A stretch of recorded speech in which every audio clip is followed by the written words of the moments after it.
So, hello and welcome to the third lecture in this series. So, last chapter हमने discuss किया था, last lecture में discuss किया था मोल कॉन्सेप्ट, बहुत ही इंपॉर्टेंट कॉन्सेप्ट है. आज उसी का कंटिन्यूएशन देखेंगे. सो आज के लेक्चर में will be discussing about average molar mass, average molecular mass. Second will be discussing about the densities, इसमें वेपर डेंसिटी वगैरह पढ़ना होता है. थर्ड जो हम लोग डिस्कस करेंगे that is related to composition, right. तो to find the percent composition of certain element in compound, या फिर अगर कंपोजिशन दिया है तो उससे कंपाउंड का फार्मूला डिराइव करना, दैट इज एम्पिरिकल फार्मूला या उसका मॉलिक्यूलर फार्मूला, उसके बारे में स्टडी करेंगे. एंड लास्टली आज के लेक्चर में will be discussing about law of chemical combinations, right. So let us begin. First will be discussing about average molar mass of mixture, right. से मान के चलिए कि आपको एक से ज्यादा, दो या दो से ज्यादा कोई डिफरेंट एलिमेंट्स है और उनका मिक्सचर दिया है, राइट. और आपको पूछा गया कि उसका एवरेज को मॉलिक्यूलर मास से मोलर मास कैलकुलेट करना है. तो वो किस तरीके से कैलकुलेट करेंगे, तो उसका फॉर्मूला होता है एवरेज मॉलिक्यूलर मास को शॉर्ट में लिखूंगा मैं m.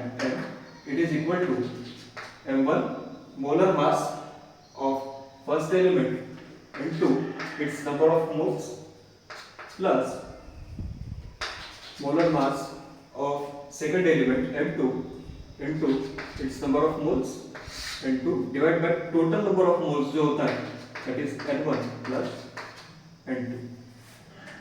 यहाँ पे m1 and m2 are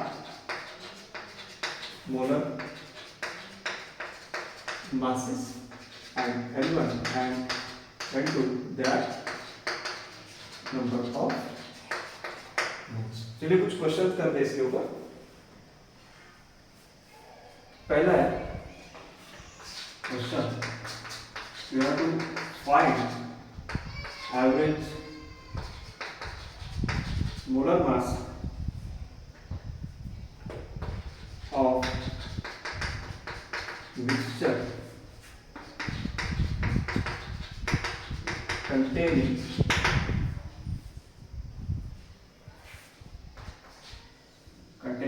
first one is 8 grams of helium and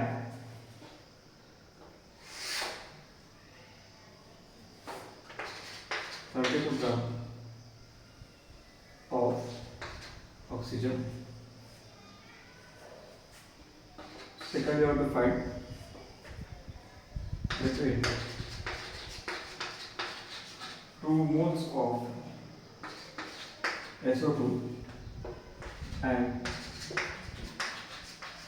3 moles of neon.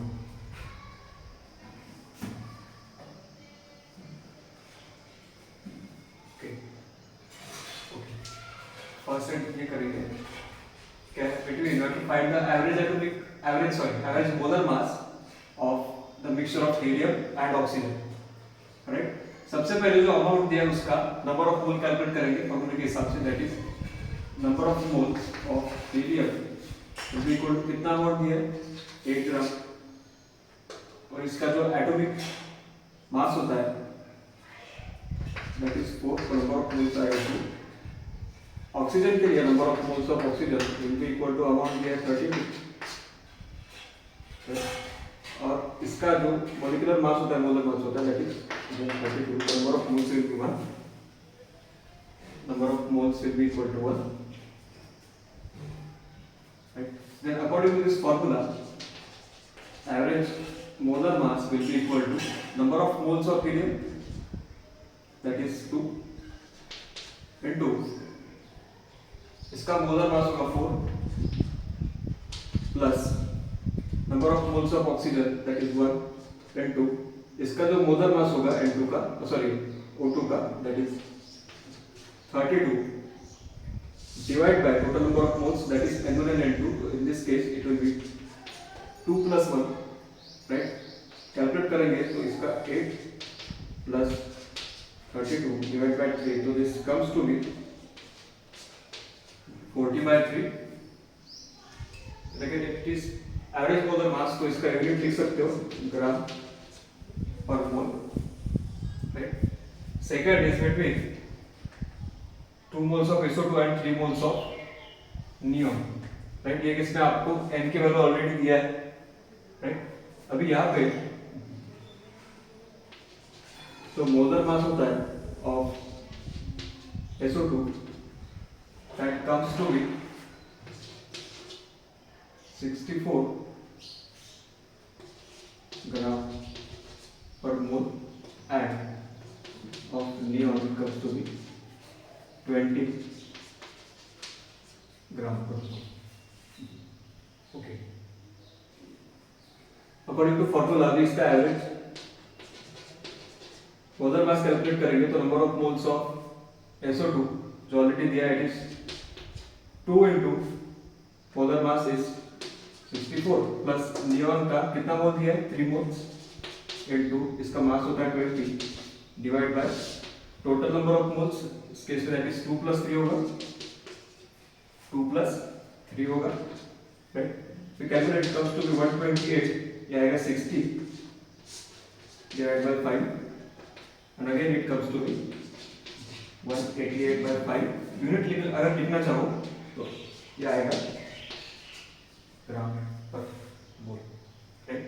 इस तरीके से अगर अमाउंट दिया है तो भी हम लोग कैलकुलेट कर सकते हैं. नंबर ऑफ मोल्स डायरेक्टली अगर दिए तो उससे भी हम लोग क्या कर सकते हैं, कैलकुलेट कर सकते हैं.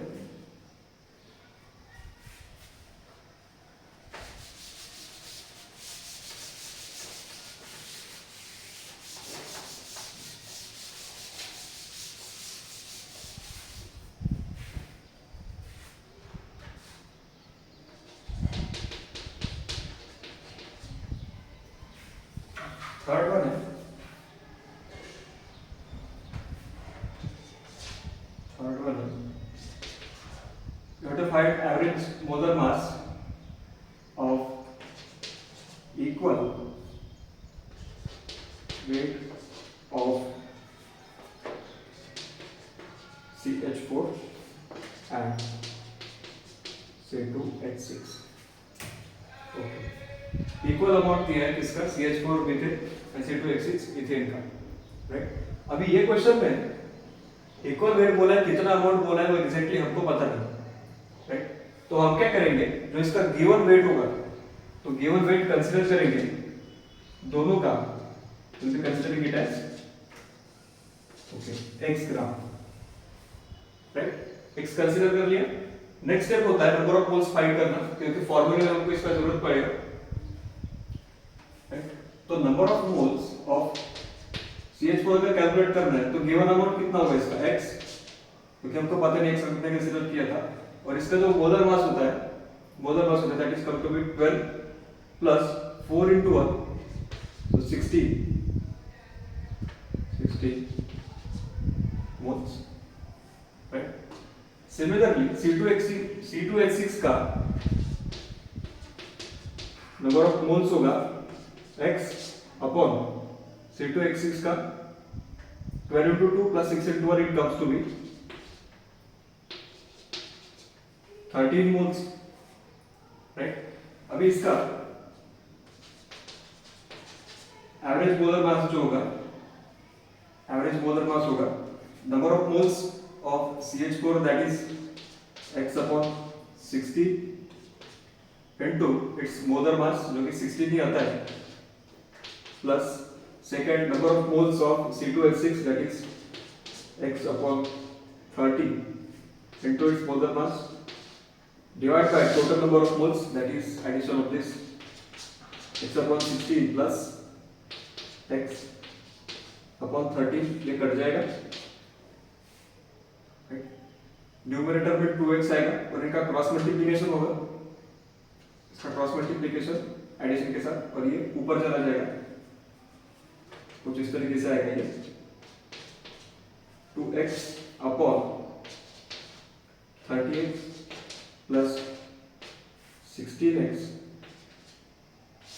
Divide by 30. 8 into 16 ये ऊपर चला जाएगा, यहाँ से x कॉमन अगर निकालूंगा तो x भी कट जाएगा, तो it comes to be 2 into 480 divide by 46, right. इसको सॉल्व करेंगे फिर से, तो it comes to be 480 divide by 23 gram per mole, right. तो इस तरीके से था ये concept average molar mass. Next चीज हम लोग पढ़ेंगे डेंसिटी। तो डेंसिटी कोई ऐसा टॉपिक नहीं है कि जिससे आप फैमिलियर नहीं हो। सॉलिड्स की डेंसिटी आप पढ़ते हो, आप जानते हो, राइट। अभी उसी को लिक्विड्स और गैसेस के टर्म्स में पढ़ना है, right.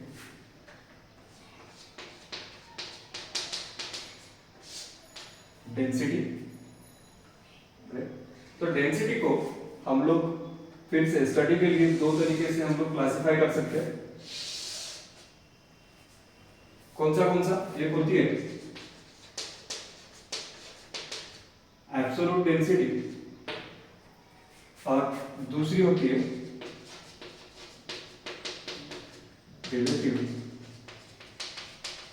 Density, right. Absolute density तो आपको पता है, तो डेंसिटी जो फॉर्मूला में हम लोग यूज करते हैं, density is nothing but mass पर वॉल्यूम। ये ऑलरेडी आपको पता है, सबने पढ़ा है, तो राइट। रिलेटिव डेंसिटी जो होती है, रिलेटिव डेंसिटी, इसको क्यों रिलेटिव बोलेंगे? रिलेटिव इसलिए कि ये किसी एक स्टैंडर्ड सब्सटेंस के रेफरेंस में जो भी वैल्यू आएगी, स्टैंडर्ड रेफरेंस के रिस्पेक्ट में जो भी हमको वैल्यू मिलेगी, उसी को बोलेंगे हम लोग क्या, रिलेटिव डेंसिटी। मतलब एक अगर इतना है तो इसके रिस्पेक्ट में दूसरा कितना, राइट। वेइंग मशीन का आपने एग्जांपल लिया था, वेइंग मशीन का एग्जांपल लिया था, उसी तरीके से फिर से ये होता है एक के रिस्पेक्ट में दूसरा। इसको फिर से हम लोग दो पार्ट्स में डिवाइड कर सकते हैं। पहला होता है रिलेटिव डेंसिटी ऑफ सॉलिड्स और लिक्विड्स, दूसरा होता है रिलेटिव डेंसिटी ऑफ गैसेस। तो रिलेटिव डेंसिटी ऑफ सॉलिड और लिक्विड जो है, तो इसी को दूसरा नाम दिया जाता है, it is called as specific gravity, right. और गैसेस के केस में इसको कहा जाता है वेपर डेंसिटी, राइट। अब जैसे रिलेटिव डेंसिटी के बारे में मैंने बोला था कि एक के रेफरेंस में दूसरा होगा, तो मैं इसको शॉर्ट में एसजी लिखता हूं। तो ये केस में सॉलिड्स और लिक्विड्स के केस में अगर आपको स्पेसिफिक ग्रेविटी या रिलेटिव डेंसिटी अगर कैलकुलेट करना है, रिलेटिव डेंसिटी या स्पेसिफिक ग्रेविटी अगर कैलकुलेट करना है, तो ये होता है, एक सिंपली रेशो होता है। किसका रेशो होता है? It is the ratio of density of substance divide by density of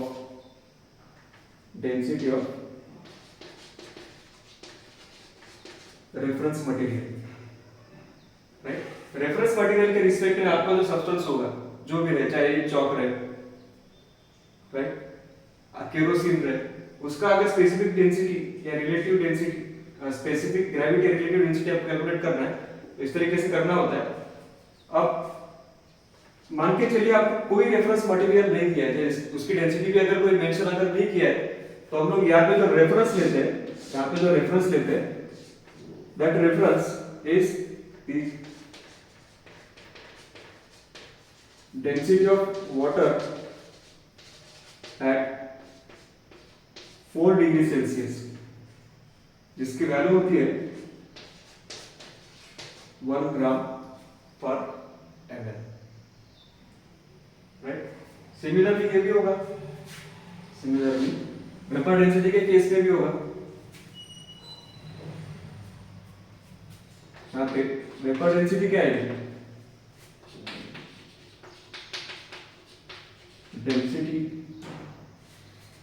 density of gas, जिसकी आपको डेंसिटी कैलकुलेट करना है,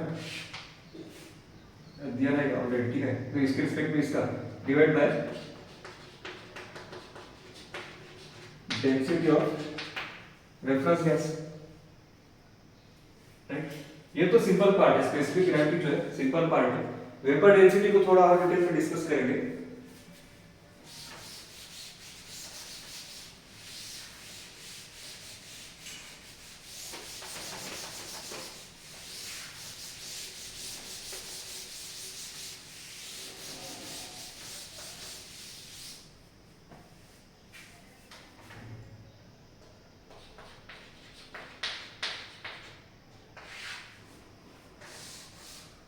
वेपर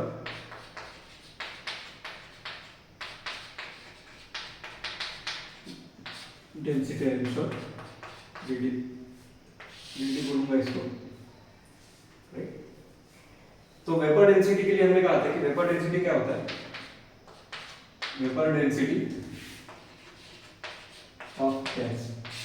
अच्छा, जो गैस हम लोग कंसीडर करेंगे, गैस जो कंसीडर करेंगे, that is always we consider it as ideal gas, ऐसी गैस जो आइडियल बिहेवियर, जो लॉज है उनको फॉलो करती है, राइट। तो वेपर डेंसिटी को बोला था हमने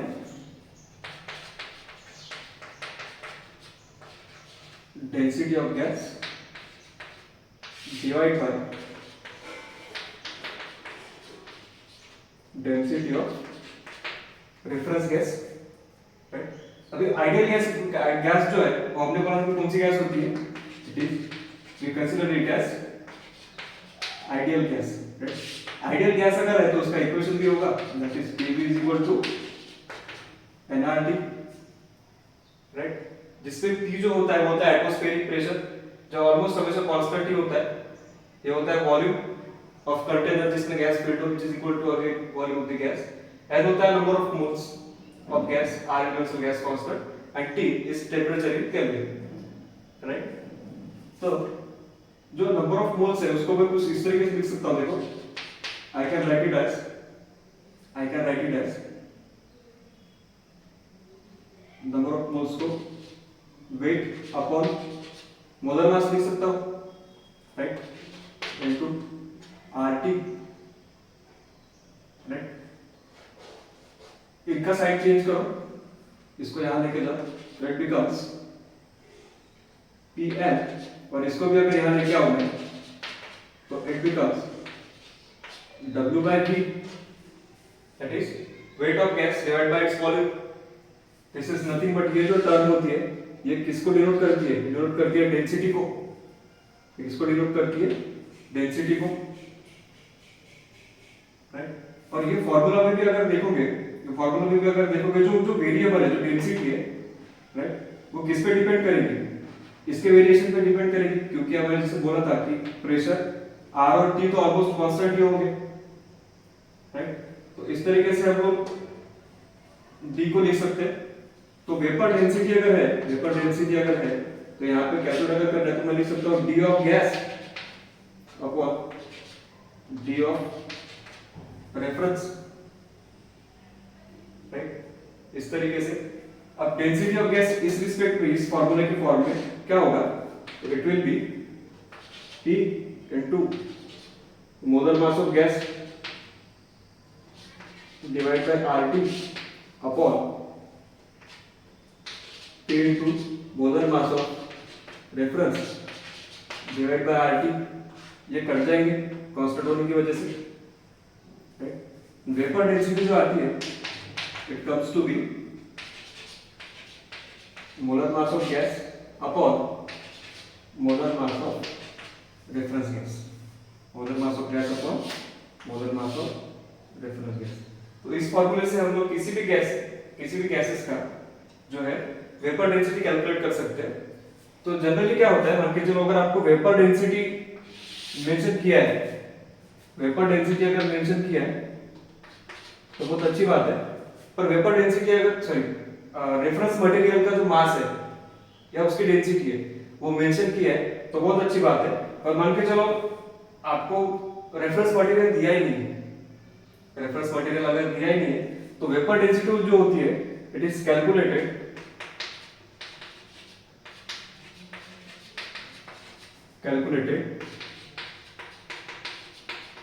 considering H2 as reference gas। H2 को अगर रेफरेंस गैस कंसीडर करके आप कैलकुलेट करते हो तो सिंपली इसका मोलर मास जो होता है H2 का वो 2 होता है। तो इस तरीके से जो आपका वेपर डेंसिटी का फॉर्मूला होगा it comes to be molar mass of gas divide by 2। और एक बात कि वेपर डेंसिटी जो है वो मास बाय मास का रेशियो है या डेंसिटी बाय डेंसिटी का रेशियो है। तो जो वेपर डेंसिटी होता है इट इज यूनिटलेस क्वांटिटी, उसका कोई भी यूनिट नहीं होता। फिर से एक बार देखिए, वेपर डेंसिटी जो गैस होती है उसको कैलकुलेट करने के लिए आपको एक गैस चाहिए, उसकी डेंसिटी पता होनी चाहिए और उसके रिस्पेक्ट में आपको उसका रेफरेंस गैस के साथ रेशियो लेना होता है, राइट। अब गैस जो हम लोग कंसीडर करेंगे वो जनरली कौन सी गैस कंसीडर करते हैं, we consider the gas to be ideal gas consider करते हैं। अब अगर आइडियल गैस है तो उसका कोई इक्वेशन भी होगा, हाँ इक्वेशन तो है। इक्वेशन क्या है सर, इक्वेशन है PV is equal to nRT, right. तो नंबर ऑफ मोल्स को हमने रीअरेंज किया, राइट, फार्मूला को फिर से रीअरेंज किया to get W by V weight by volume, that is nothing but the density, right. तो अभी जो वेपर डेंसिटी है वो दोनों डेंसिटीज के रिस्पेक्ट में लिखा हमने, इस तरीके से कुछ मिलेगा। तो vapour density comes to be the ratio of their molar masses. Reference gas अगर दिया है उसका मोलर मास दिया तो अच्छी बात, नहीं दिया है तो रेफरेंस गैस जो कंसीडर करना होता है दैट इज H2, राइट, जिसका मोलर मास 2 होगा। उसकी वजह से जो वेपर डेंसिटी है that comes to be m/2। Okay, तो कुछ क्वेश्चन करते हैं इसके ऊपर।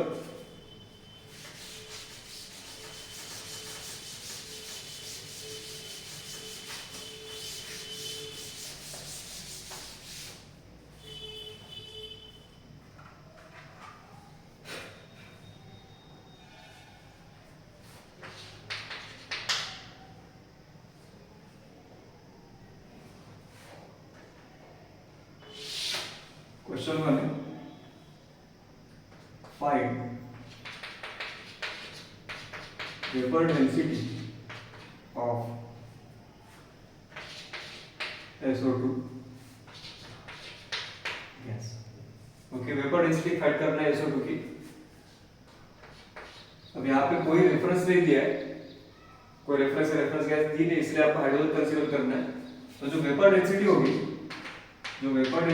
That comes to be molar mass of SO2 divide by 2, right. तो जो मोलर मास होता है SO2 का that is 64 and divide by 2, तो यह आता है 32, राइट। नेक्स्ट क्वेश्चन देखेंगे, find vapour density of O2 with respect to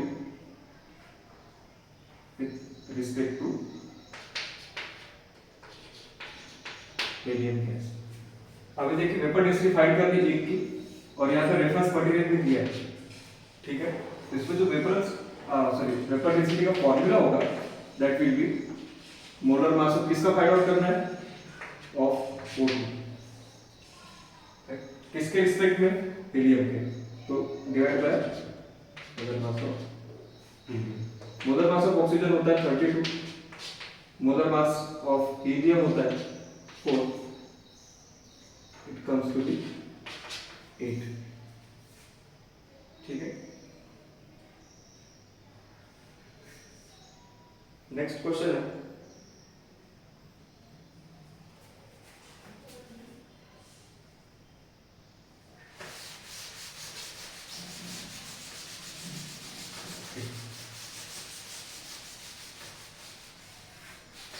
question करने से पहले टॉपिक देखते हैं।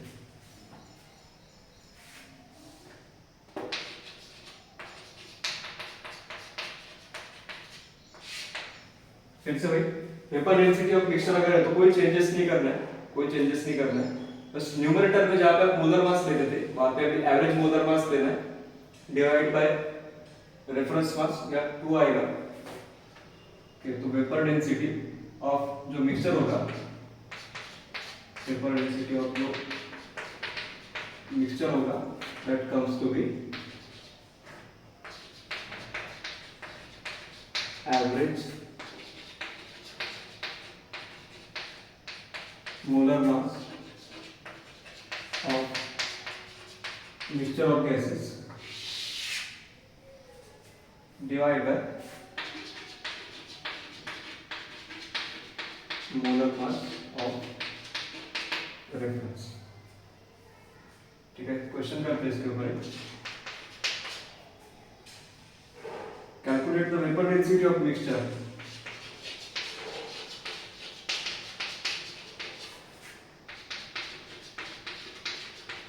Vapor density of mixture containing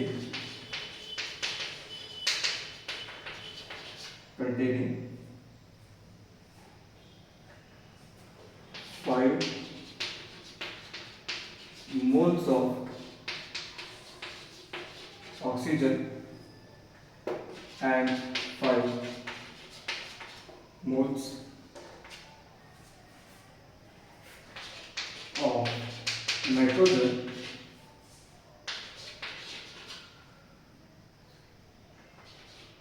with respect to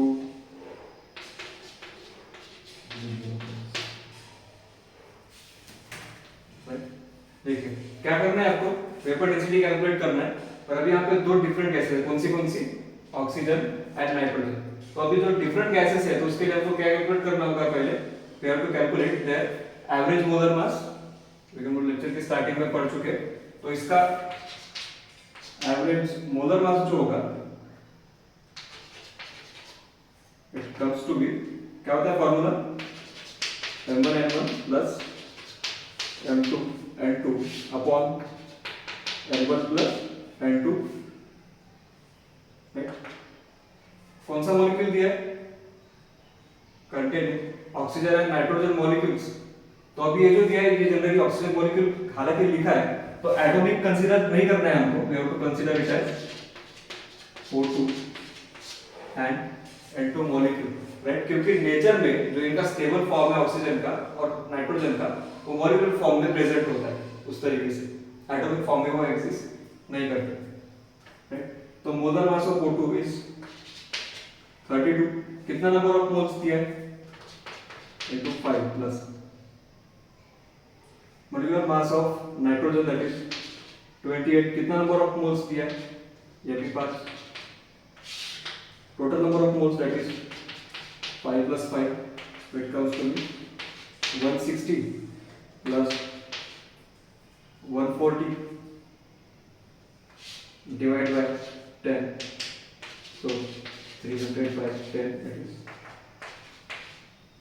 30 moles, sorry 30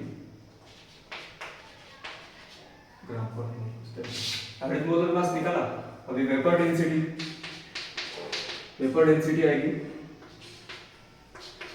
average molar mass divide by, with respect to किसके respect में calculate करना है, helium gas with respect to molar mass of helium. Okay, average molar mass कितना था 30 divide by helium का molar mass होता है 4, तो it comes to be 7.5 vapour density of mixture, right. इस तरीके से होगा मिक्सचर के लिए। आपको पहले क्या करना पड़ेगा, पहले एवरेज मोलर मास आपको कैलकुलेट करना पड़ेगा। नेक्स्ट क्वेश्चन है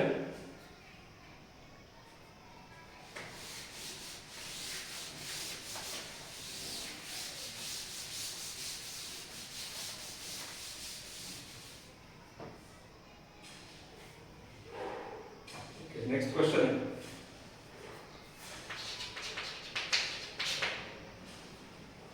16 ग्राम of unknown gas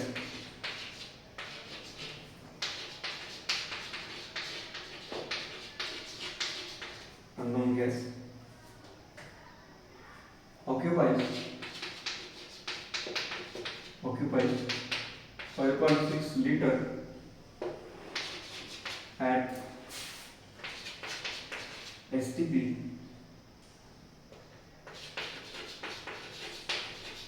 calculate vapor density. Right? तो अभी वेपर डेंसिटी कैलकुलेट करने के लिए हमको क्या चाहिए? जो अर्गोन गैस है उसका मोलर मास, जो कि दिया नहीं है, ओके कोई बात नहीं। क्या चीजें दी है आपको? जो अर्गोन गैस है उसका आपको जितना भी अमाउंट होगा वेट वो दिया है, हाँ, और जो स्टैंडर्ड टेम्परेचर प्रेशर कंडीशन पे कितना वॉल्यूम ऑक्यूपाई करती है वो गैस वो दिया है, राइट।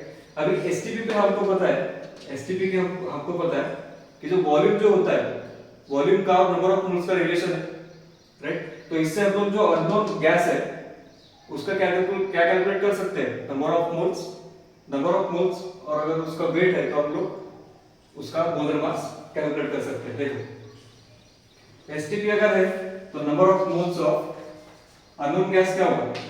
उसका वॉल्यूम जितना है प्लस जितना वो ऑक्यूपाई करते that is 22.4, so it comes to be 1/4, right? Again number of moles क्या होता है? Number of moles weight of substance divided by its molar mass, right? क्या number of moles कितना है इसका? 1/4 weight of substance that is 60 ग्राम, और molar mass हमको नहीं पता, मोलर मास के लिए इसका क्रॉस मल्टीप्लाई करो, it comes to be 64 gram per mole. Molar mass मिल गया गैस का, मोलर मास मिल गया। अभी हम लोग उसका वेपर डेंसिटी आसानी से कैलकुलेट कर सकते हैं। Vapour density is molar mass of this unknown gas. अच्छा, यहाँ पे कोई रेफरेंस दिया है क्या आपको क्वेश्चन में? कैलकुलेट डेंसिटी ऑफ गैस बोला है, वेपर डेंसिटी ऑफ गैस, कोई रेफरेंस नहीं दिया। रेफरेंस नहीं दिया तो हम लोग क्या यूज करेंगे? हाइड्रोजन जब यूज करेंगे तो वेपर डेंसिटी का फार्मूला होता है मोलर मास बाय 2। इस हिसाब से तो वैल्यू आएगी that comes to be 64 by 2 is 32। ये होगी इस अननोन गैस की क्या वेपर डेंसिटी। नेक्स्ट क्वेश्चन देखेंगे।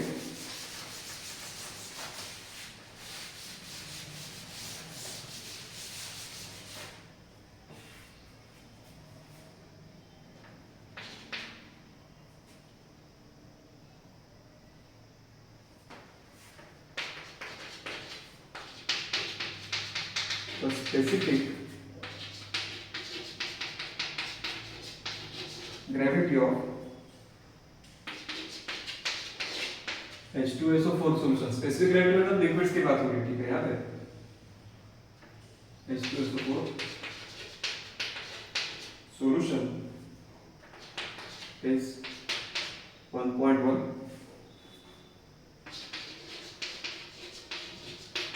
calculate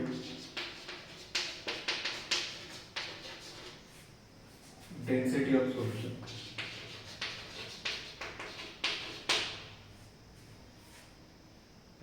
अब स्पेसिफिक ग्रेविटी क्या होती है?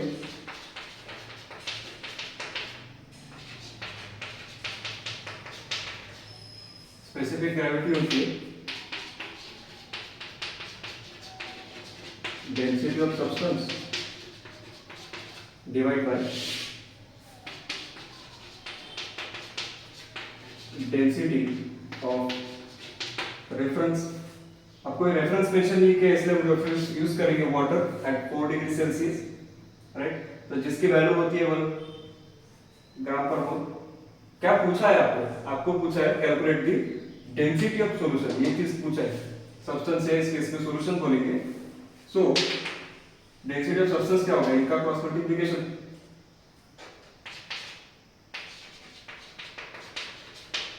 डेंसिटी ऑफ इस केस में H2SO4 सॉल्यूशन आएगा, specific gravity into density of reference that is 1। Specific gravity की वैल्यू दी है आपको, हाँ ये is 1.1 into 1, it comes to be 1.1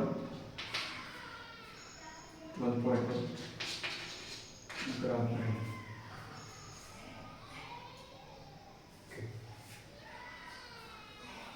इस तरीके से डेंसिटी टॉपिक है। नेक्स्ट चीज आती है,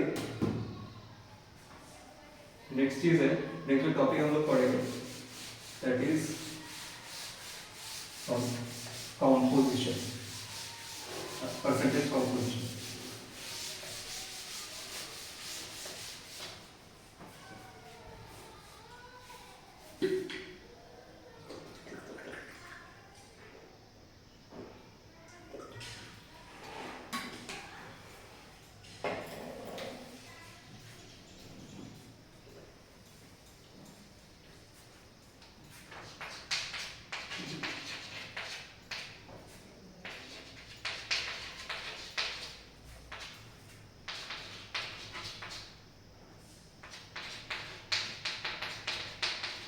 परसेंटेज कॉम्पोजिशन।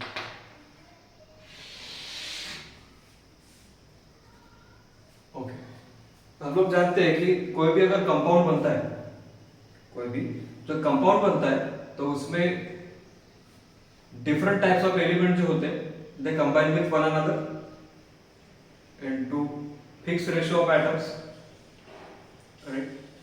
वो अगर कांस्टेंट है तो उसका जो परसेंट कंपोजिशन जो होगा, क्योंकि टोटल कंपाउंड के टोटल मास में एक पर्टिकुलर एलिमेंट के एटम का जो कंट्रीब्यूशन है वो भी क्या होगा? कांस्टेंट होगा, राइट। तो ये चीजें आती है कि आपको परसेंटेज कंपोजिशन जो होता है वो कैलकुलेट करना होता है। कैसे कैलकुलेट करेंगे? तो परसेंट ऑफ एलिमेंट या atom of element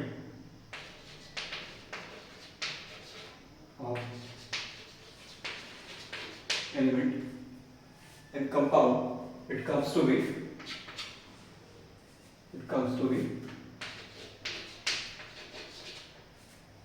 weight of that element divided by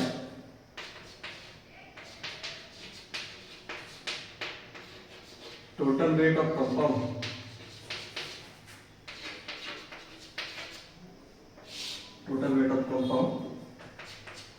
into 100। या इसको कुछ इस तरीके से भी बोल सकते हो, इसको कैलकुलेट कर सकते हैं वेट ऑफ एलिमेंट को number of atoms into their atomic weight. Atomic weight से मल्टीप्लाई करते हो नंबर को, डिवाइड बाय इसके रिस्पेक्ट में total weight of compound multiplied by. ये फॉर्मूला हम लोग जब यूज करते हैं तो हम लोग कंपाउंड में कोई भी आइटम का, कोई भी इंडिविजुअल आइटम का जो परसेंटेज है, मास परसेंट, वो हम लोग कैलकुलेट कर सकते हैं। ठीक है, तो कुछ क्वेश्चन करते हैं।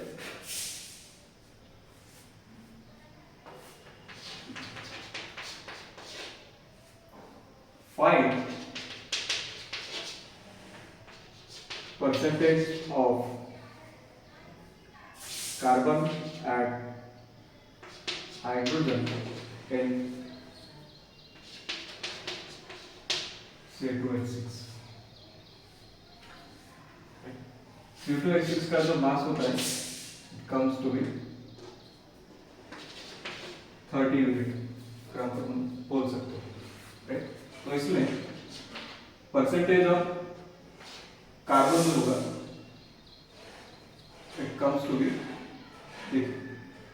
कार्बन का कितने एटम्स प्रेजेंट है, 2 एटम्स, एटॉमिक मास होता है 12 divide by total mass 30 into 100। इसी तरीके से हाइड्रोजन के लिए परसेंटेज ऑफ हाइड्रोजन जो है, परसेंटेज ऑफ हाइड्रोजन जो है इट कम्स टू बी, कितने एटम्स है 6, atomic weight 1 divide by 30 into 100। Calculate करेंगे इसको तो percentage of carbon in C2H6 molecule comes to be 80%, right. दूसरा कैलकुलेट करने की वैसे जरूरत नहीं है, दो अगर प्रेजेंट है यहाँ पे, एक का 80 है तो ऑब्वियसली दूसरे का क्या होगा 20% होगा। Percentage of hydrogen in this case comes to be 20%। दो ही तरीके के अगर एलिमेंट्स है तो इस तरीके से आप कर सकते हो, 100 में से सब्ट्रैक्ट कर सकते हो।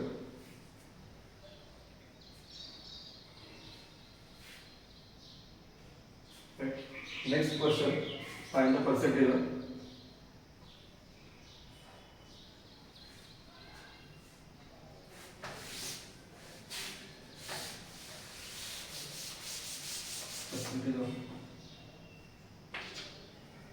C, H and O in glucose molecule. Glucose का जो वेट होता है it is 180 gram per mole, molar mass जो होता है 180 ग्राम पर मोल होता है general molar mass. And glucose का जो फॉर्मूला होता है it is C6H12 and O6। तो अगर मॉलिक्यूलर फॉर्मूला अगर आपको पता है तो आप परसेंटेज कंपोजिशन क्या कर सकते हो, कैलकुलेट कर सकते हो, राइट। अब यहाँ पे देखो परसेंटेज ऑफ कार्बन जो होगा ग्लूकोज में उस मॉलिक्यूलर फॉर्मूले के according, right, it comes to be, अच्छा कितने आइटम्स प्रेजेंट है 6 आइटम्स, एक का एटॉमिक वेट 12 डिवाइड बाय उसका मोलर मास है, कितना वेट होता है उसका 180 into 100।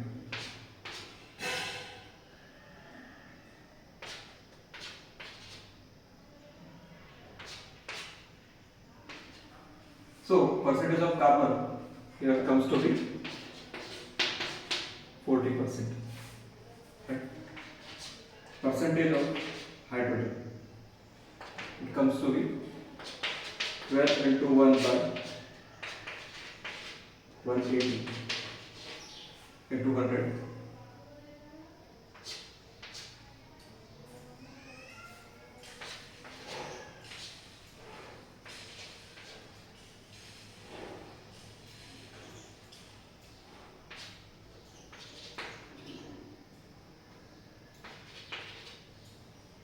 Percentage of hydrogen in this case comes to be 6.66%.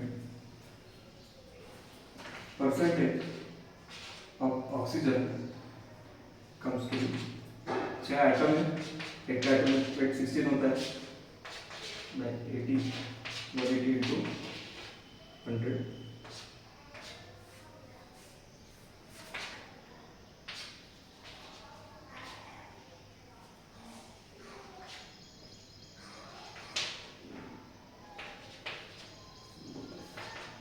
So the percentage of oxygen in this case comes to be 53.33%। अगर इस तरीके से नहीं करना है तो अभी आप देखो ग्लूकोज में 3 तरीके के एलिमेंट प्रेजेंट है, कार्बन का निकालो, हाइड्रोजन का निकाल लो, और इसको इस तरीके से अगर करते हैं हम लोग, ये परसेंटेज ऑफ ऑक्सीजन कैलकुलेट कर सकते हो 100 माइनस क्या percentage of carbon plus percentage of hydrogen तो अभी हम लोग इसको ये वैल्यू मिल सकती है आपको, इस तरीके से कैलकुलेट कर सकते हैं इसको।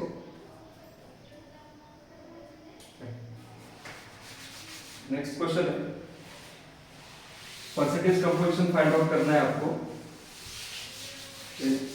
Calcium carbonate.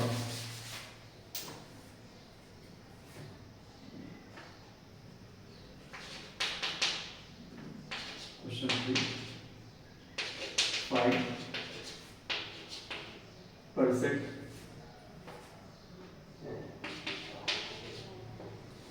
5% of calcium carbon and oxygen in calcium carbonate। Okay, इसमें भी फर्स्ट केस है, आपको किस में कैलकुलेट करना है, फाइंड आउट करना है इन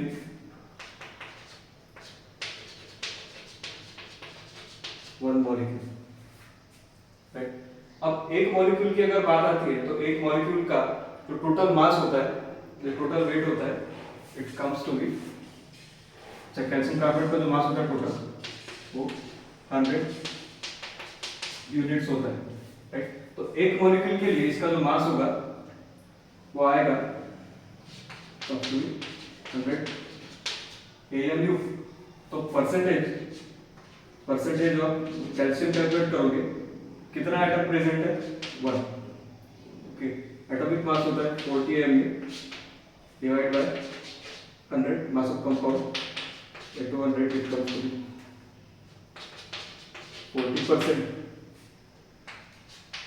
परसेंट ऑफ कार्बन जो आएगा, एक ही कार्बन एटम है, एक का 12 होता है, divide by 100 into 100, it comes to be 12%। Percentage of oxygen, okay, तो यहाँ पे 3 एटम प्रेजेंट होते हैं और एक का एटॉमिक मास जो होता है 16 डिवाइड बाय 100, then 200,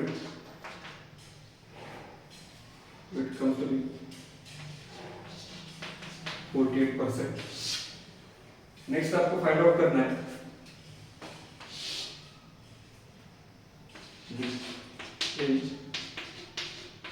100 ग्राम, तब 1 मोल अमाउंट में आपको कैलकुलेट करना है, राइट।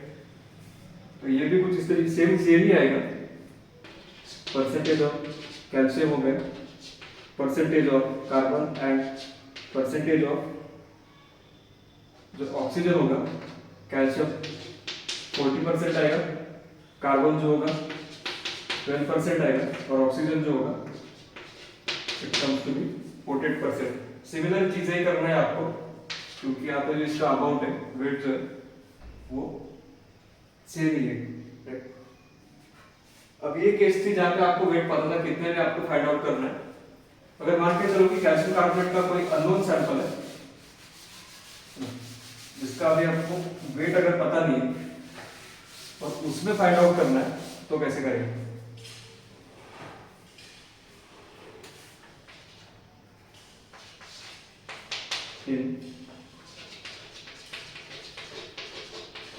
अननोन अमाउंट,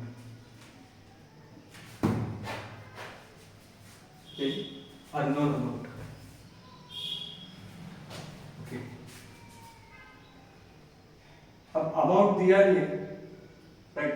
हम लोग क्या कंसीडर करेंगे, जो इसका अमाउंट है वो कंसीडर करेंगे हम लोग x ग्राम, राइट। तो इसके हिसाब से इसका नंबर ऑफ मोल्स कितना होगा, number of moles of this unknown amount of calcium carbonate it will B x upon 100 moles. जो एटम्स प्रेजेंट रहेंगे वो इसी के रिस्पेक्ट में प्रेजेंट रहेंगे, राइट। तो परसेंटेज जो कैल्शियम रहेगा, परसेंटेज जो कैल्शियम रहेगा वो तो इस तरीके से आएगा, देखो कितना अमाउंट प्रेजेंट है। अच्छा, अमाउंट के लिए हमको इसको क्या मल्टीप्लाई करना पड़ेगा, नंबर ऑफ मोल्स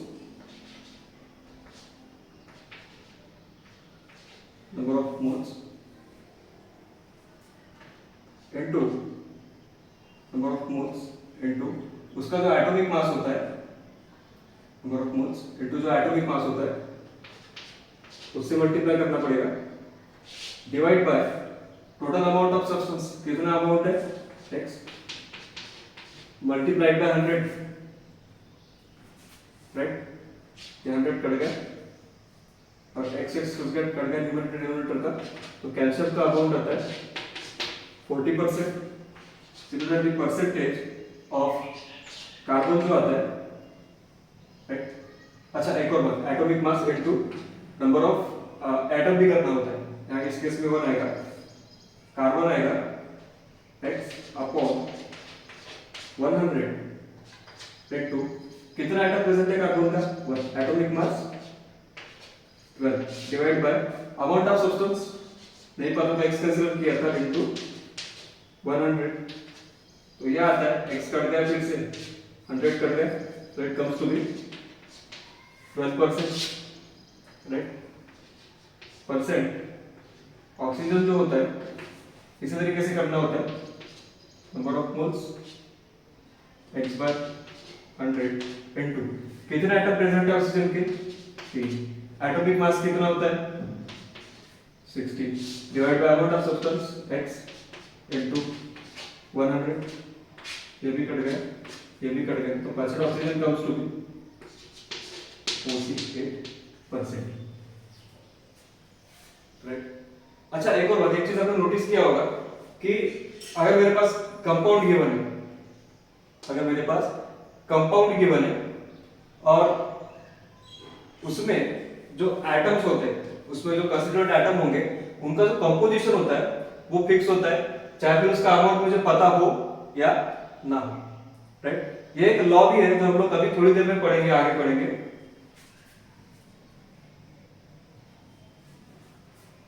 इसको कहा जाता है law of constant composition, right. क्या होगा थोड़ी देर में पढ़ेंगे।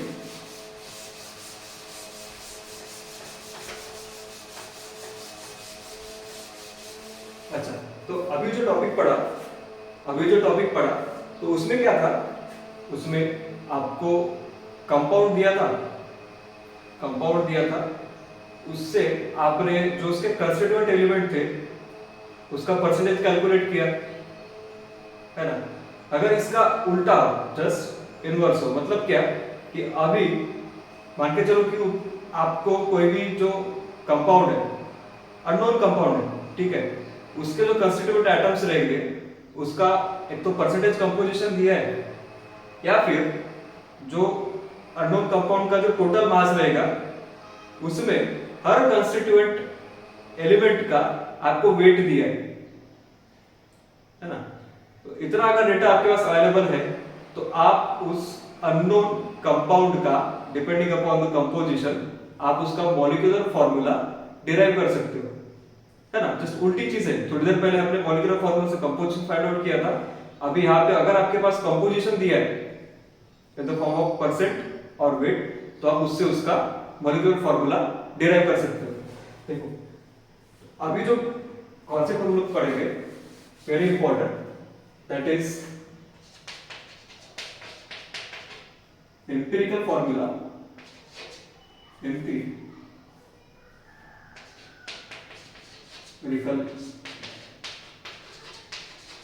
formula and molecular formula. Okay. तो क्या होता है empirical formula?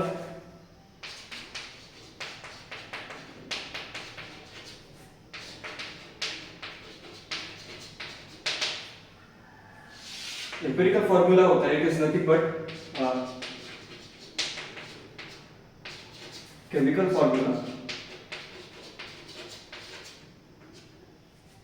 Formula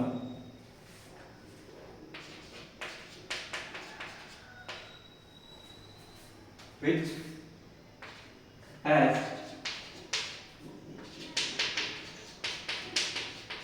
simplest whole number ratio of relative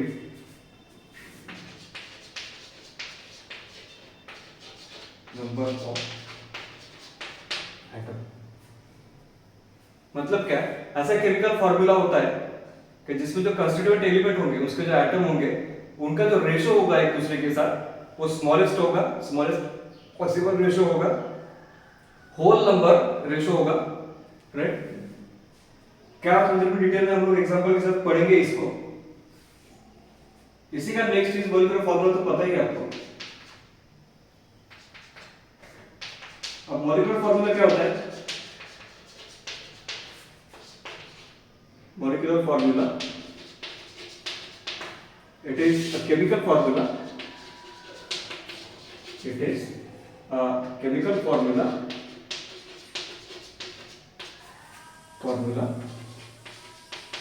which gives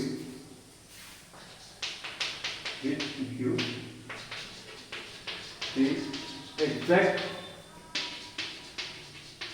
number of atoms present in a compound। कोई भी कंपाउंड में जितने भी एटम्स होंगे उनका हमको क्या मिलता है? Exact number. And then again there is a direct relation between this empirical formula and molecular formula, which is आपका जो मॉलिक्यूलर फार्मूला होता है, molecular formula is in the multiple of n। अब n क्या है यहाँ पे? n कोई भी एक होल नंबर इंटीजर है multiplied by empirical formula, right. इसी का मतलब ये भी होता है कि अगर आपको किसी कंपाउंड का एम्पिरिकल फॉर्मूला दिया है तो आप उसका एम्पिरिकल फॉर्मूला वेट कैलकुलेट कर सकते हो। आपको उसका इंटीजर मल्टीपल दिया है, राइट, इंटीजर मल्टीपल अगर दिया है तो आप एम्पिरिकल फॉर्मूला वेट को अगर इससे मल्टीप्लाई करेंगे तो आपको उस मॉलिक्यूल का मॉलिक्यूलर फॉर्मूला मिलेगा। इस तरीके से आप कैलकुलेट कर सकते हो, राइट। वाइस वर्सा भी है, मॉलिक्यूलर फॉर्मूला अगर दिया है आपको, वेट दिया है, उसको इंटीजर से मल्टीप्लाई कर दो तो एम्पिरिकल फार्मूला वेट मिलेगा आपको। इस तरीके से क्वेश्चंस आते हैं। इसके ऊपर कुछ क्वेश्चंस करेंगे।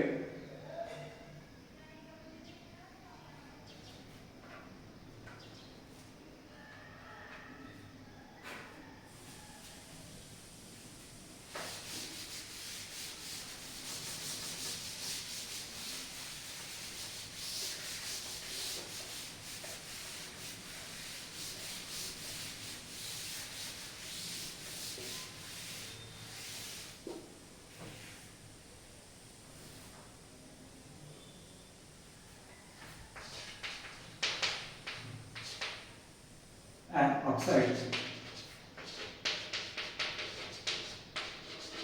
of nitrogen gave the following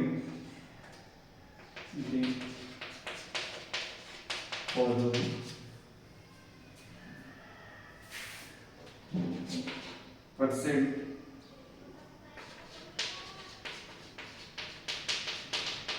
composition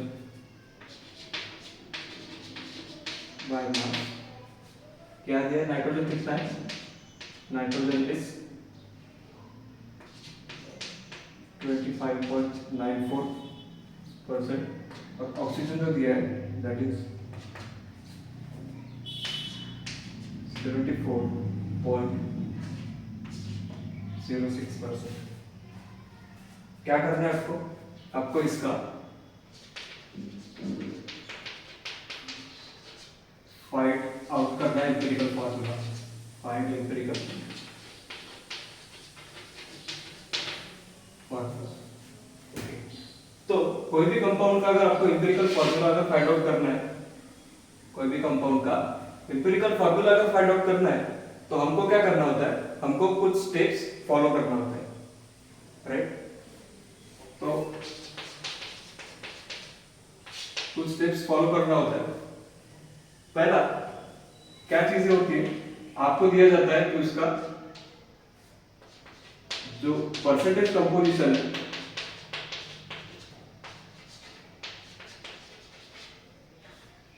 composition जो है, जो कि किसमें हो सकता है, either it can be percent और वेट,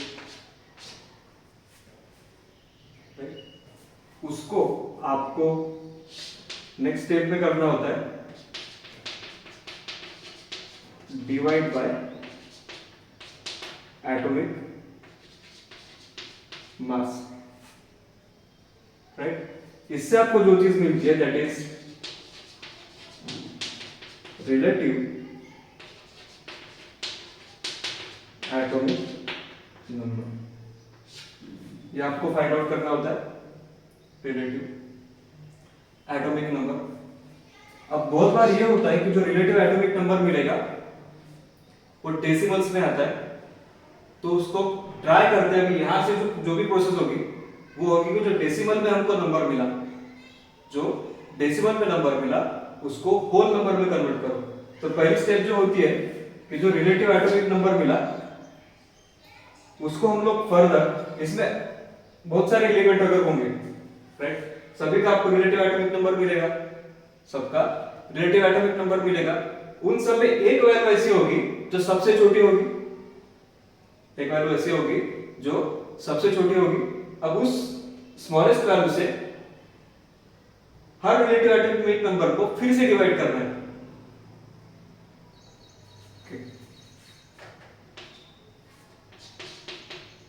नेक्स्ट चीज आपको करनी है divide by smallest relative atomic number. अभी फिर से एक चीज हो सकती है कि वो फिर से डेसिमल में मिले, पर अभी इससे थोड़ा सिंपल फॉर्म में मिले, राइट। तो अभी उसको क्या करना है कि एक स्मॉलेस्ट पॉसिबल नंबर से हमको फिर से मल्टीप्लाई करना है, ताकि अब जो हमें नंबर मिले वो नंबर मिलेगा आपको whole number.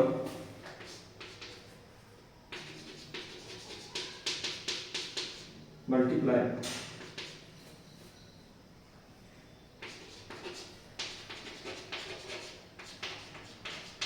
smallest by smallest number to get whole number। जैसे आपको ये होल नंबर मिला, जैसे आपको होल नंबर मिला, वो नंबर आप एटम के सबस्क्रिप्ट पे रिप्रेजेंट कर दो, आपको उसका एम्पिरिकल फार्मूला मिल जाएगा। देखने में थोड़ा अटपटा लग सकता है, थोड़ा कंफ्यूजिंग लग सकता है, जब अभी क्वेश्चंस करेंगे तो आपको समझ में आएगा। देखो पहली स्टेप क्या करनी है, कंपोजिशन दिया है, आइदर परसेंट के फॉर्म में रहेगा या वेट के फॉर्म में रहेगा, उसको उसी के मास से क्या करना है, डिवाइड करना है। उससे आपको क्या मिलेगा, रिलेटिव एटॉमिक नंबर मिलेगा, राइट। इसी को कहते हैं find out to finding relative atomic number. अब अगर डेसिमल में है, तो डेसिमल में अगर है तो इस लिस्ट में सबसे छोटा रिलेटिव एटॉमिक नंबर जो रहेगा उससे सभी के वालों को फिर से डिवाइड करना है, फिर से आपको एक नंबर मिलेगा, राइट, फिर से नंबर मिलेगा आपको। अगर होल नंबर है तो ठीक है, आप यहीं पे रुक जाएंगे। अगर होल नंबर नहीं है, ठीक है, तो कन्वर्ट करने के लिए फिर से स्मॉलेस्ट नंबर से मल्टीप्लाई करेंगे उसको, जब तक कि आपको होल नंबर नहीं मिलता। जैसे होल नंबर मिला तो एटम्स के सबस्क्रिप्ट में लिख दो, उसको पास में कर दो, आपको एम्पिरिकल फार्मूला मिल जाएगा।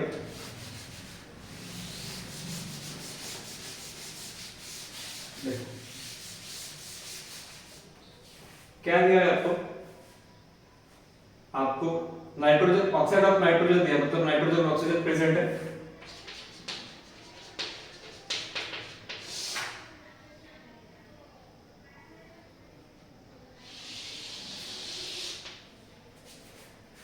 एलिमेंट्स कौन से प्रेजेंट है,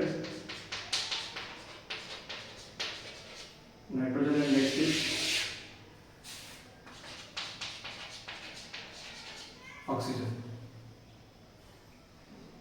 अभी अभी उनका अमाउंट भी प्रेजेंट है परसेंट,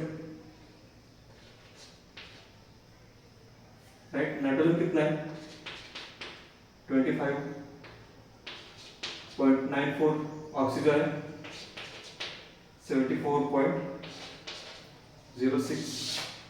इनका एटॉमिक नंबर जो है, एटॉमिक मास जो है, ऑक्सीजन का एटॉमिक मास होता है 14, नाइट्रोजन का 14, ऑक्सीजन का 16। नेक्स्ट चीज आपको करना है to find relative atomic number. वो कैसे फाइंड आउट करोगे? वो फाइंड आउट करोगे आप percent divide by atomic number, ठीक है। तो इस केस में क्या होगा? इस केस में 25.945 14, यहाँ पे 74.065 16, this comes to be, calculate करते हैं इसको।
सॉरी यहाँ पे मिस्टेक किया था।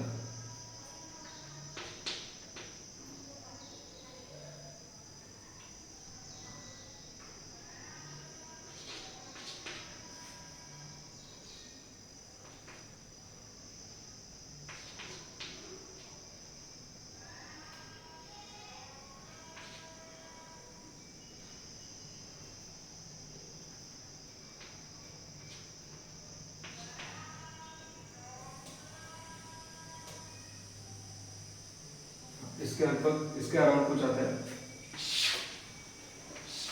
राइट।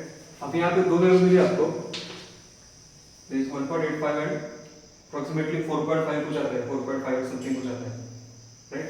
अभी आपको क्या करना है? आपको स्मॉलेस्ट नंबर आपको फाइंड आउट करना है। तो उसके लिए आपको इससे फिर से डिवाइड करना पड़ेगा सभी को।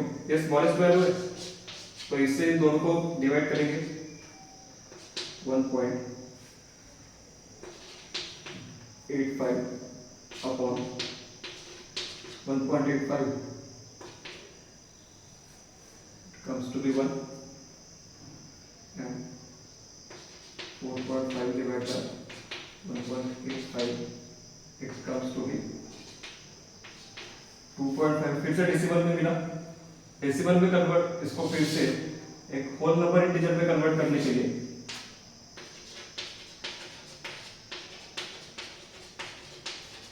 स्मॉलेस्ट पॉसिबल नंबर से मल्टीप्लाई करेंगे, बट 2 से मल्टीप्लाई करो इस केस में, ठीक है। तो इस तरीके से हमको अभी नाइट्रोजन का भी होल नंबर मिला, ऑक्सीजन के लिए भी होल नंबर मिला।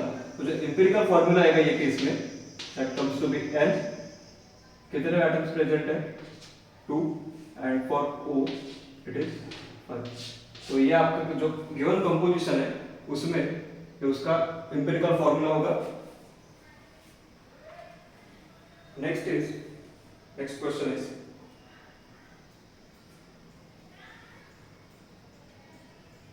find out the empirical formula of compound.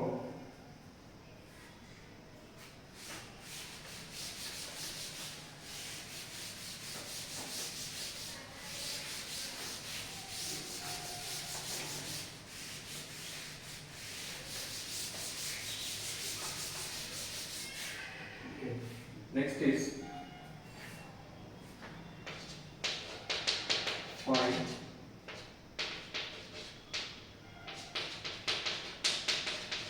empirical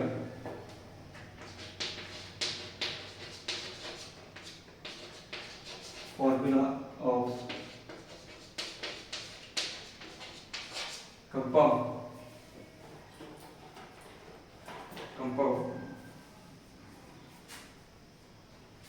which contains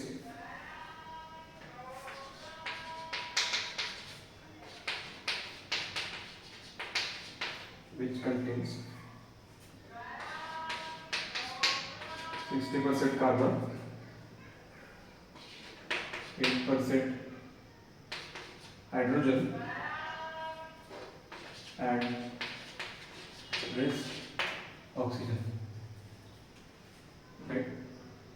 तो ये कंपाउंड में 3 एटम प्रेजेंट है अभी, कार्बन 60%, हाइड्रोजन 8% और दोनों को मिला के जितना भी होगा तो उसको अगर 100 से अगर माइनस कर देंगे, 100% से अगर माइनस कर देंगे तो हमको परसेंटेज मिलेगा किसका?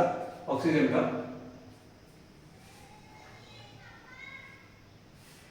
देखिए क्या क्या प्रेजेंट है हमारे पास, carbon, hydrogen and oxygen. Carbon कितना है? 60%, हाइड्रोजन कितना है? 8%, तो ऑक्सीजन कितना होगा? 100 माइनस दोनों को मिलाकर 68, तो ये आएगा 32%। नेक्स्ट, परसेंट को इसके एटॉमिक मास से डिवाइड करो, एटॉमिक नंबर से डिवाइड करो, तो 60/12 एक केस में 8/1, हाइड्रोजन के लिए 8/1, ऑक्सीजन के लिए 32/16, right? This comes to be 5, this comes to be 8 and this comes to be 2। देखिए अभी नेक्स्ट स्टेप क्या थी कि जो स्मॉलेस्ट नंबर रहेगा उसे डिवाइड करो, स्मॉलेस्ट नंबर रहेगा उससे अगर डिवाइड करो, पर ये केस में अगर डिवाइड करूंगा तो यहाँ पे डेसिमल का आंसर मिलता है, हमको डेसिमल नहीं चाहिए, फिर से डेसिमल में कन्वर्ट करो, फिर से मल्टीप्लाई करो उसको होल नंबर के लिए, तो वो स्टेप हम क्या कर देंगे? स्किप कर देंगे, right?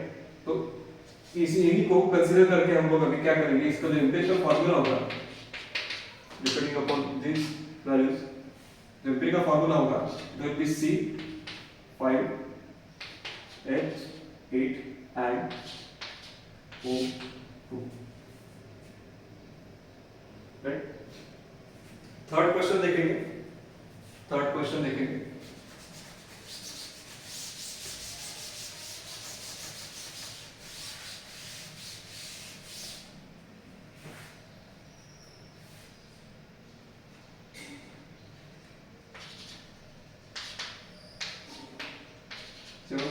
Gram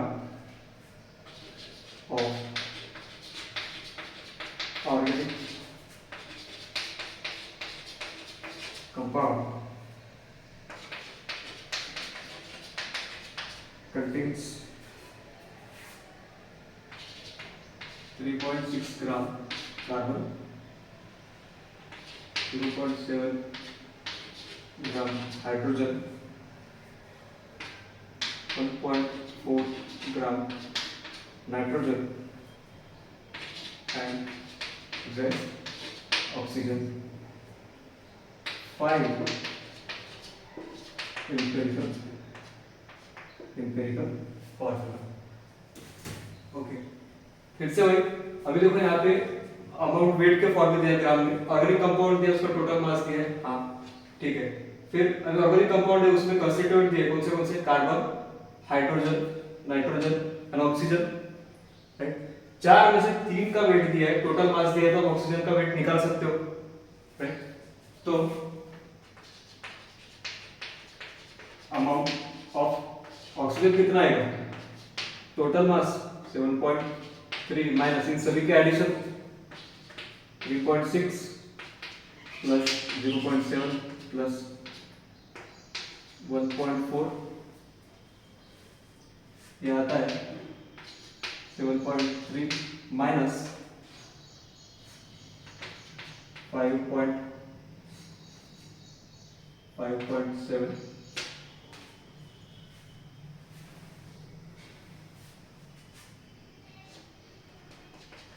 this comes to be 1.6 ग्राम। ठीक है, चलो स्टार्ट करते हैं। क्या क्या है, क्या क्या एलिमेंट दिया है? कार्बन है, hydrogen, nitrogen and oxygen. Carbon कितना दिया है? 3.6 ग्राम, हाइड्रोजन दिया है 0.7 ग्राम, नाइट्रोजन दिया है 1.4 ग्राम, ऑक्सीजन मिला है हमको 1.6। नेक्स्ट स्टेप, इनके एटॉमिक मास से इनको डिवाइड करो तो ये होगा 3.6 बाय 12, ये होगा 0.7 बाय 1, ये होगा 1.4 डिवाइड बाय 14, ये होगा 1.6 divide by 16, so this comes to be 0.3, this to be 0.7, this to be 0.1 and this to be 0.1। Next step, smallest number से सबको डिवाइड करो, 0.3 स्मॉलेस्ट नंबर ये है, दोनों केस में मिला हमको, तो ये होगा 0.3 बाय 0.1, ये होगा 0.7 divide by 0.1, 0.1 divide by 0.1 and 0.1 divide by 0.1, so this comes to be 3, this comes to be 7, nitrogen comes to be 1 and oxygen comes to be 1। तो जो एम्पिरिकल फार्मूला होगा कंपाउंड का, empirical formula it will B C3H7 N1, any लिखा जाता है उसको, and O1। So H7NO is the empirical formula of the compound. ठीक है, कुछ केस में ऐसा भी होता है कि जो कंपाउंड का एम्पिरिकल फार्मूला है, जो कंपाउंड का एम्पिरिकल फार्मूला वही उसका मॉलिक्यूलर फार्मूला भी होता है। ये केस में देखो, अब दिया नहीं है बट इट इज पॉसिबल कि जो एम्पिरिकल फार्मूला है वही उसका मॉलिक्यूलर फार्मूला भी होता है। नेक्स्ट क्वेश्चन,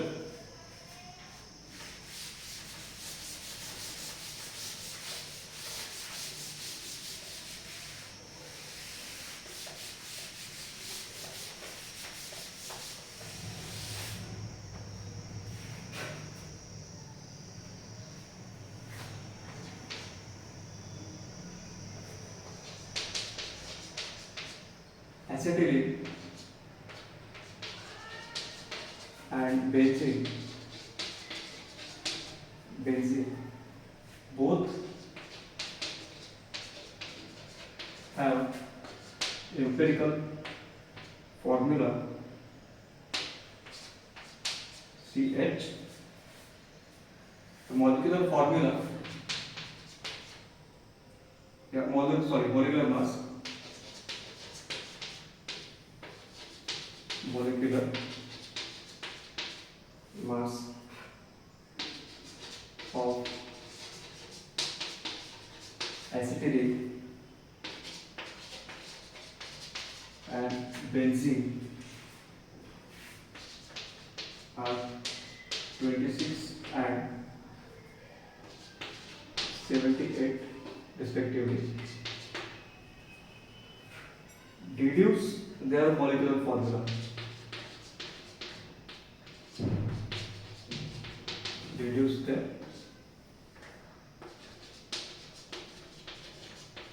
molecular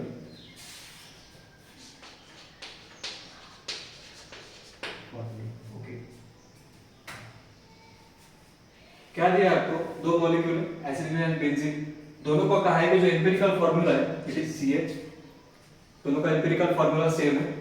अब एम्पिरिकल फार्मूला सेम है और दो डिफरेंट अगर कंपाउंड हमारे पास प्रेजेंट है तो वेरिएशन कहां पे आएगा? वेरिएशन आएगा जो n होता है ना, n, जिसमें हम लोग स्टार्टिंग में देखा था कि molecular formula is n into empirical formula, है ना। एम्पिरिकल फार्मूला अगर सेम है तो वेरिएशन हमको खाली n में मिलेगा, जो इंटीजर मल्टीपल था उसमें मिलेगा। वो अगर वैल्यू पता चल जाती है तो हम लोग आसानी से इनका मॉलिक्यूलर फार्मूला भी क्या कर सकते हैं, डिड्यूस कर सकते हैं। ठीक है, और क्या दिया है, मॉलिक्यूलर मास दिया है ऑफ एसिटिलीन एंड बेंजीन कितना 26 एंड 78। डिड्यूस क्या बोला है, the molecular formula.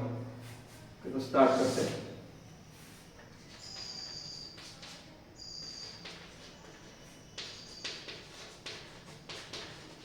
For acetylene. Okay, अच्छा स्टार्ट करने से पहले जो एम्पिरिकल फॉर्मूला वेट है, empirical formula wait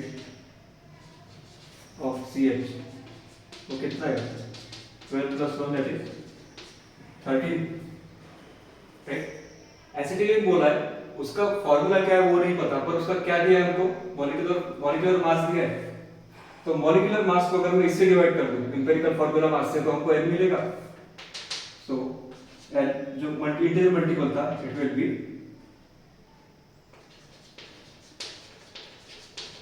molecular mass divide bye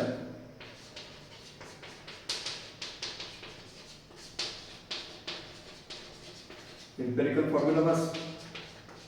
molecular mass कितना दिया है, मॉलिक्यूलर मास दिया 26, एम्पिरिकल फॉर्मूला मास कितना है 26/30। तो जो n मिला इंटीजर, n के वैल्यू मिली 2। तो मॉलिक्यूलर फॉर्मूला जो होता है, मॉलिक्यूलर फॉर्मूला ऑफ एसिटिलीन जो रहेगा, it will be CH/2 substitute में, it is nothing but C2 and H2, nothing but C2 and H2। Similarly हम लोग बेंजीन के लिए भी कैलकुलेट कर सकते हैं।